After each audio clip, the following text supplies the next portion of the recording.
Hello and welcome. मैं हूं प्रियंका संभव। इनकम टैक्स पर यह खास शो आपके लिए लेकर आती हूं। वैसे इस हफ्ते सारी गहमा गहमी का फोकस बजट पर था। न्यू टैक्स रजीम ऑप्ट करने वालों को गुड न्यूज मिली। कैपिटल गेन टैक्स में हुए बदलाव कुछ लोगों के लिए राहत है तो कुछ के लिए मुश्किलें खड़ी कर सकते हैं। और अब सुई एक बार फिर से इनकम टैक्स रिटर्न पर आ गई है, क्योंकि इनकम टैक्स रिटर्न फाइल करने की डेडलाइन बेहद करीब, कुछ ही दिन दूर है। 31 जुलाई तक आपको अपना इनकम टैक्स रिटर्न फाइल कर देना होगा। और अगर आप 31 जुलाई तक फाइल नहीं करेंगे तो क्या होगा, तो यही जानिए आज मेरे साथ, क्योंकि इस डेडलाइन को नहीं फॉलो करना आपके लिए महंगा पड़ सकता है। ये बताने के लिए मेरे साथ जुड़ चुके हैं चार्टर्ड अकाउंटेंट और tax expert Vinod Rawal ji. Vinod sir, welcome to money 9। ITR filing की डेडलाइन बहुत करीब है। जिन लोगों ने अब तक रिटर्न फाइल नहीं किया है उन्हें आप क्या एडवाइस देना चाहते हैं? नमस्कार प्रियंका जी। मनी 9 के दर्शकों को मेरा नमस्कार। देखिए, एक ही एडवाइस है, रिटर्न भर दीजिए। अगर आप रिटर्न फाइलिंग की कैटेगरी में आते हैं तो अपनी रिटर्न फाइल कर दीजिए, क्योंकि ये करनी ही पड़ेगी। आपके पास ऑप्शन नहीं है। सिर्फ 4 दिन बाकी बचे हैं, इंतजार मत कीजिए। सीबीडीटी चेयरमैन ने अनाउंस कर दिया है कि 4 करोड़ से ज्यादा रिटर्न फाइल हो चुके हैं। तो सिर्फ 2 करोड़ 23 लाख पिछले साल से जो रिटर्न है वो बाकी रह गई हैं। और थोड़ा सा हमें आदत है भारतीयों को आखिरी डेट पे काम करने की। और सबसे हैरानी की बात है, आपको टैक्स के भी ज्यादा पैसे नहीं देने होते, तो ऑलरेडी टीडीएस और टीसीएस कट चुके हैं। तो अपनी रिटर्न भर दीजिए, ज्यादा दूर नहीं है। जितना जल्दी हो अपने चार्टर्ड अकाउंटेंट से, अपने टैक्स एडवाइजर से जो आपको एडवाइस लेनी, क्योंकि वो भी बिजी होते चले जाएंगे, समय कम रहेगा, तो जितना जल्दी हो अपनी टैक्स रिटर्न फाइल कर दीजिए। बिल्कुल, डेट बढ़ने का इंतजार तो बिल्कुल नहीं कीजिए। डेट बढ़ भी जाए तब भी आप ये काम कर लेंगे 31 के पहले तो चैन से सो पाएंगे। विनोद सर, लेकिन अगर कोई जेन्युइन रीजन हो, कोई दिक्कत आ गई हो और कोई टैक्स पेयर 31 जुलाई तक रिटर्न फाइल नहीं कर पाता है, तो क्या उसके पास फिर रिटर्न फाइल करने की गाड़ी छूट गई है? टैक्स तो भर दिया पर रिटर्न फाइल नहीं करेंगे 31 जुलाई के बाद, कोई ऑप्शन मिलता है, नहीं मिलता है? बिल्कुल, सरकार ऑप्शन देती है, लेकिन उसके साथ बहुत सारे राइडर्स हैं उसके बाद। क्योंकि आप उस ट्रेन को छूट गए हैं तो दूसरे वाली जो पैसेंजर मिलेगी वो कब पहुंचेगी, कैसे पहुंचेगी, और उसको लेट ही कहा जाता है। तो सबसे मेन चीज ये है कि दूसरी जो रिटर्न फाइल होती है उसको बिलेटेड रिटर्न कहा जाता है, मतलब लेट रिटर्न है। पहले तो ये आपके ऊपर स्पॉट लग गया कि आपने लेट रिटर्न फाइल की थी।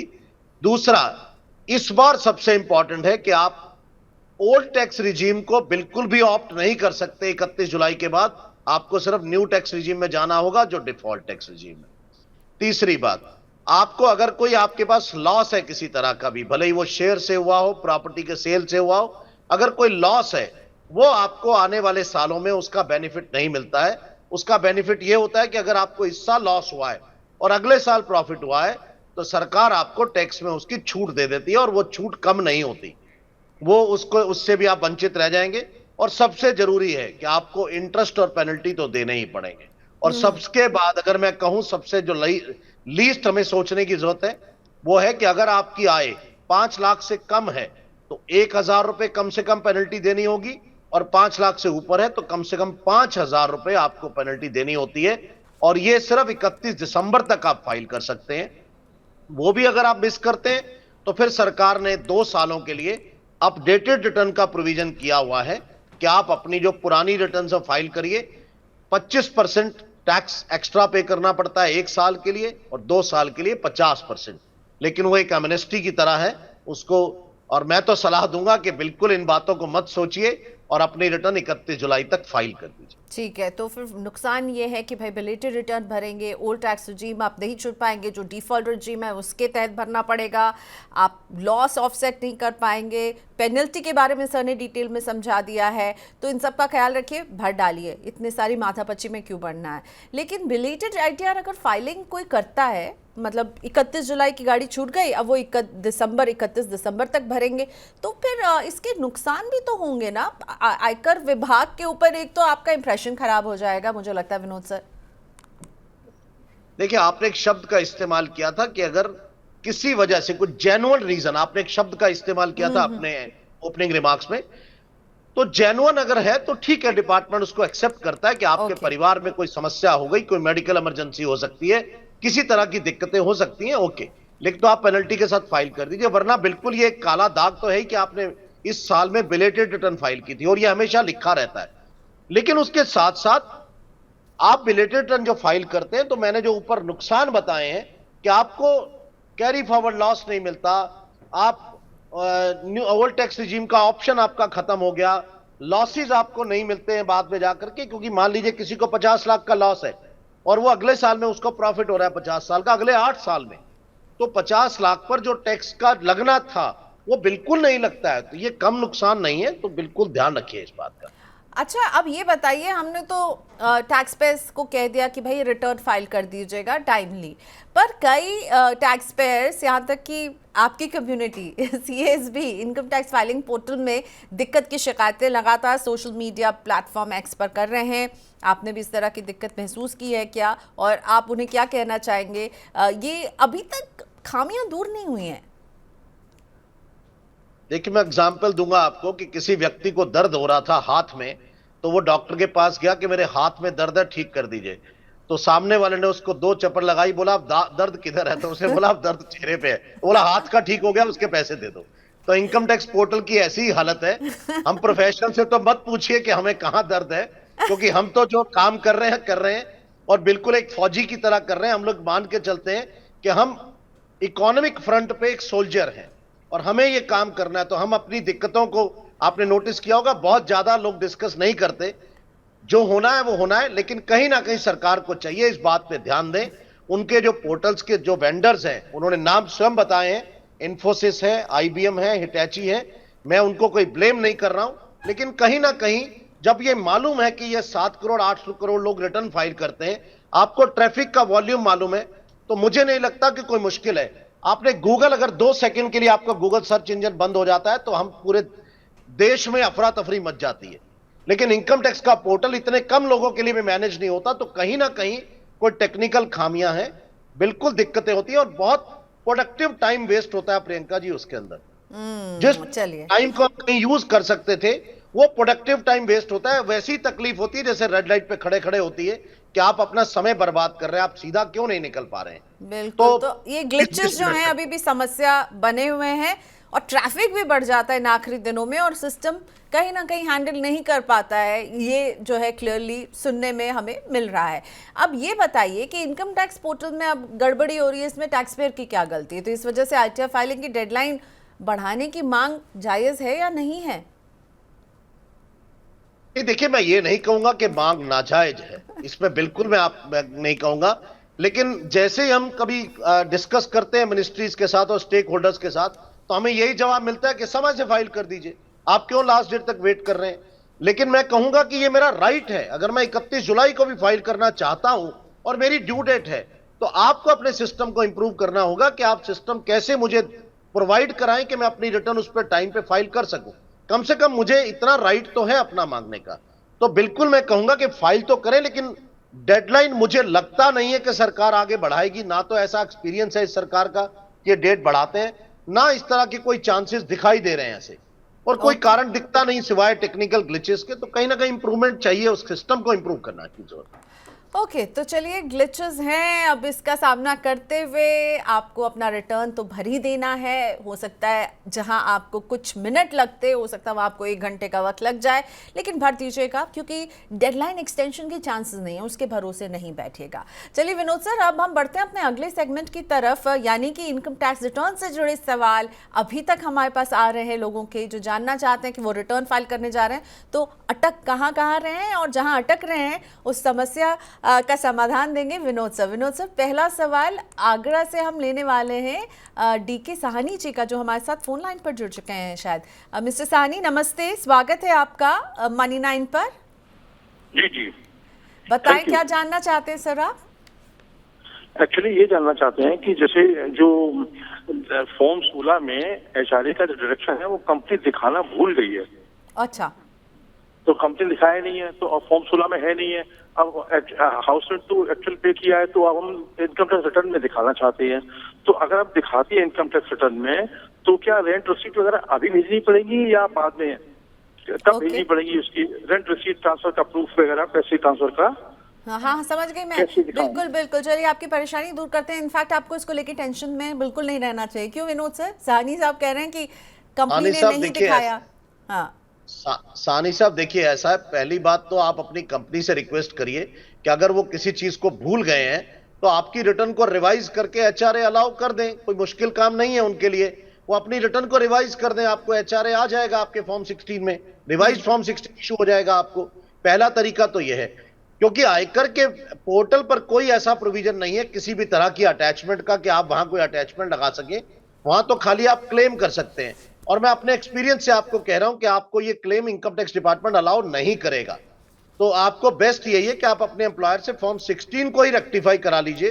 अगर वो जेन्युइन आपका क्लेम है और एम्प्लॉयर आपको वो देता है एचआरए अलाउ, तो वो उनसे करा लीजिए, ज्यादा बेटर रहेगा। लेकिन डिपार्टमेंट में कोई पेपर फाइल करने का प्रोविजन नहीं है। आप क्लेम करना चाहते हैं सिर्फ ओल्ड टैक्स रिजीम में मिलेगा, न्यू में तो एचआरए है ही नहीं। तो अगर आप ओल्ड में फाइल कर रहे हैं तो आप फाइल कर दीजिए और क्लेम कर लीजिए उसको।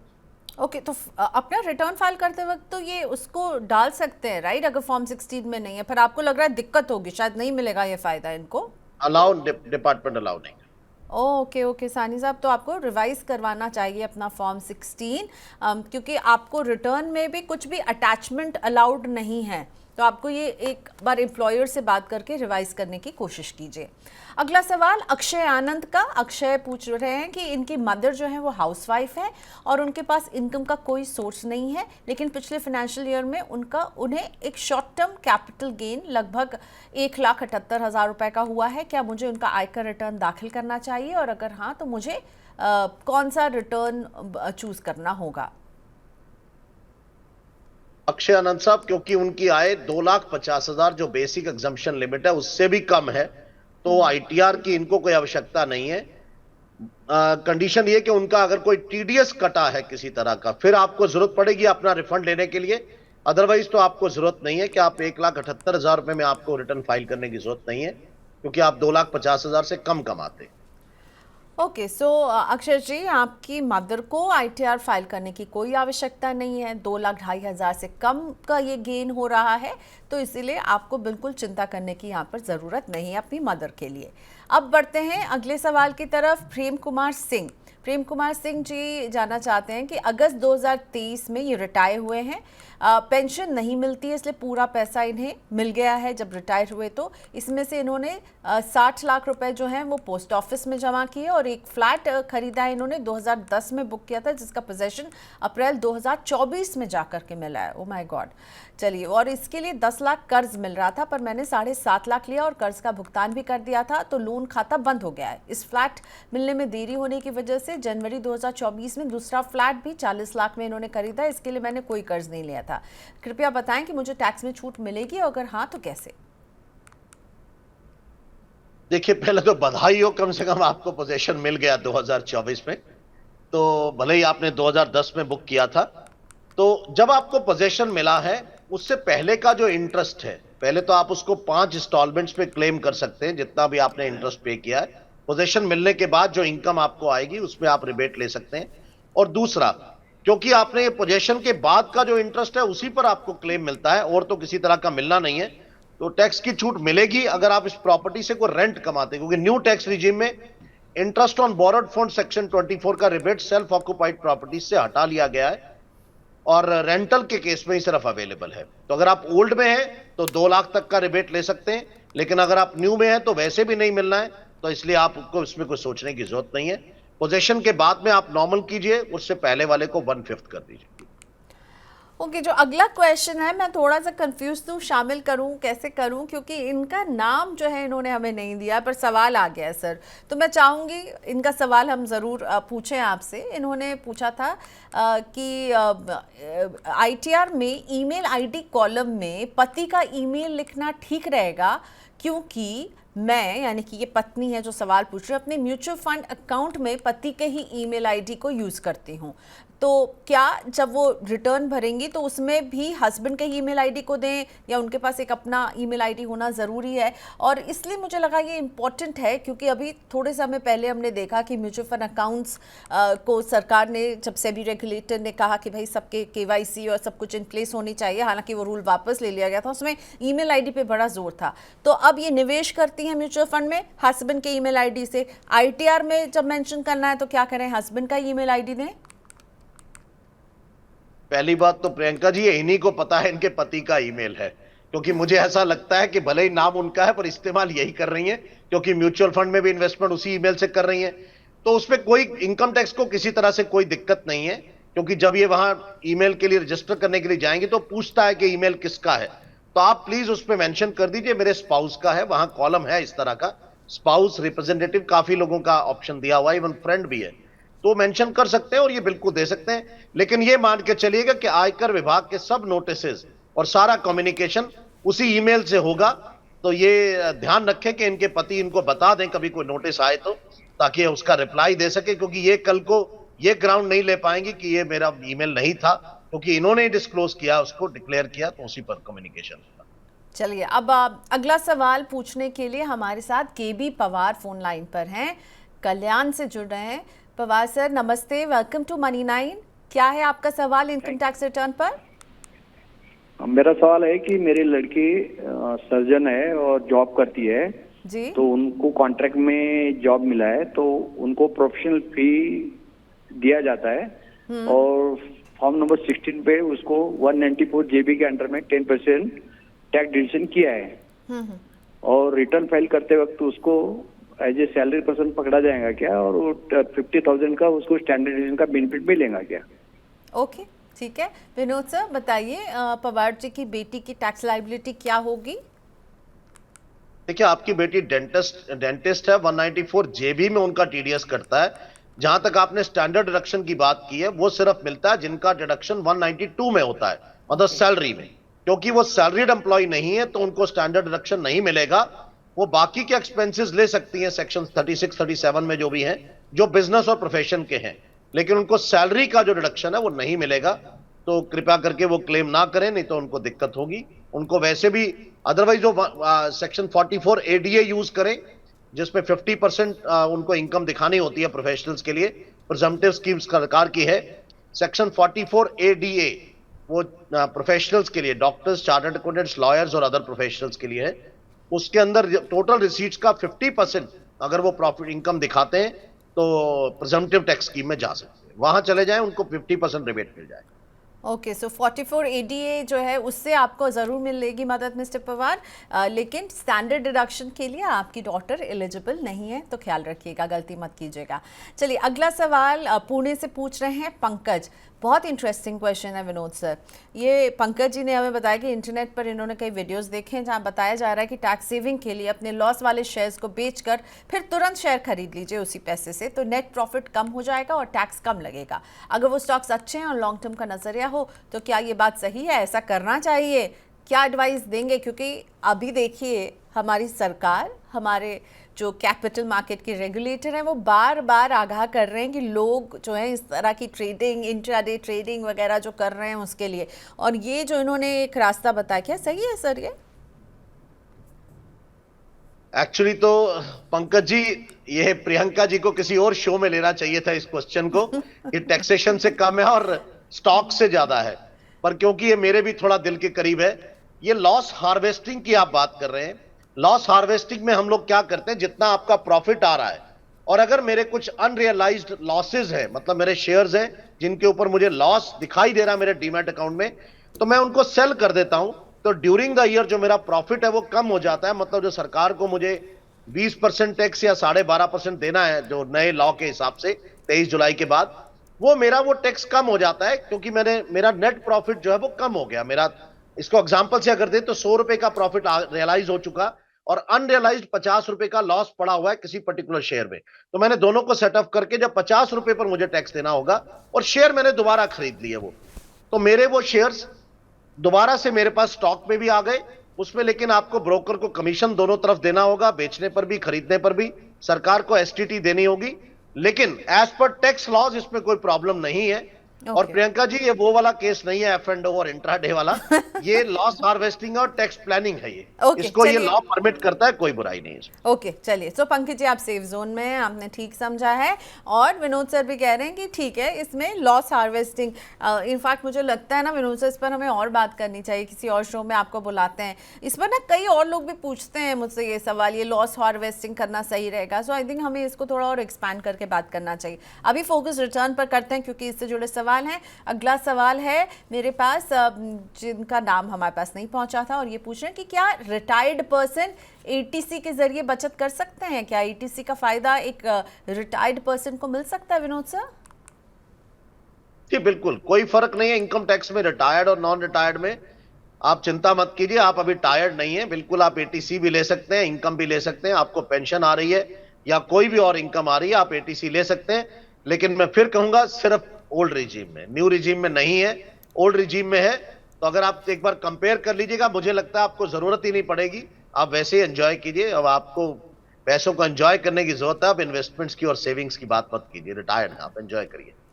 ओके, चलिए। अगला सवाल संदीप जी का, बहुत इंपॉर्टेंट सवाल है, कई लोग इस बात को लेकर के अटक जाते हैं।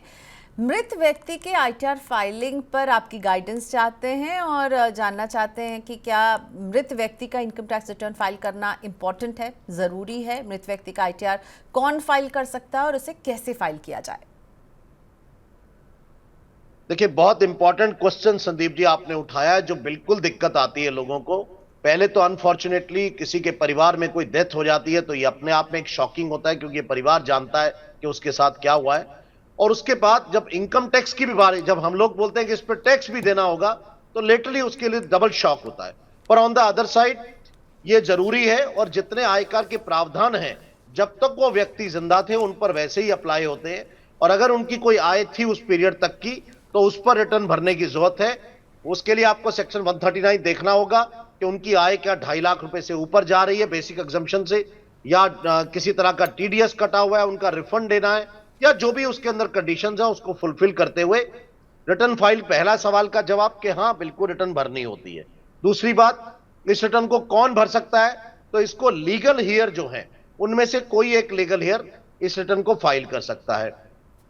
तीसरी बात कि कैसे फाइल की जा सकती है, तो कैसे के लिए एक प्रोसेस इनकम टैक्स ने डिफाइन किया हुआ है। इनकम टैक्स के पोर्टल पर ही जाकर के ऑथराइजेशन में लीगल पर्सन जो है, लीगल रिप्रेजेंटेटिव जो है, लीगल हेयर जो बनेगा लीगल रिप्रेजेंटेटिव, वो उसके ऊपर डॉक्यूमेंट्स को सबमिट करता है सबसे पहले और अप्रूवल मिलता है। उसके लिए कुछ डॉक्यूमेंट्स की जरूरत है, जैसे पैन कार्ड चाहिए, आपके केस में आपके पिताजी का, आपका सेल्फ अटेस्टेड पैन कार्ड चाहिए, आधार कार्ड चाहिए, लीगल हेयर सर्टिफिकेट चाहिए कि आप one of the legal heir हैं, और दूसरा एक कोई ऐसा सर्टिफिकेट चाहिए जिसके अंदर से आप लीगल ईयर डिफाइन हो जाते हो, और आप या आपके पास कोई जॉइंट बैंक अकाउंट है या आप नॉमिनी है किसी बैंक में उनके, तो that gives you liberty to file their return, क्योंकि वो चाहते थे कि आप उनके लीगल रिप्रेजेंटेटिव बने। तो ये डॉक्यूमेंट्स आप फाइल करके इनकम टैक्स से एक अप्रूवल आ जाती है, और उसके बाद उनका जो पैन का पोर्टल है इनकम टैक्स का, वो आप ही के पैन से खुलना शुरू हो जाएगा एज ए ऑथोराइज्ड। जब आप अपना लिंक करेंगे तो पूछता है आप अपना देखना चाहते हैं या उन डिजीज्ड व्यक्ति का जिनके आप रिप्रेजेंटेटिव हैं, तो वहां से आप फाइल कर सकते हैं और रिटर्न आपकी फाइल होगी और ये वैलिड रिटर्न मानी जाएगी उसी तरह से। ओके विनोद सर, कुछ एडिशनल इन्फॉर्मेशन संदीप जी के इस सवाल में थे जो मैं आपके सामने रखना चाहूँगी।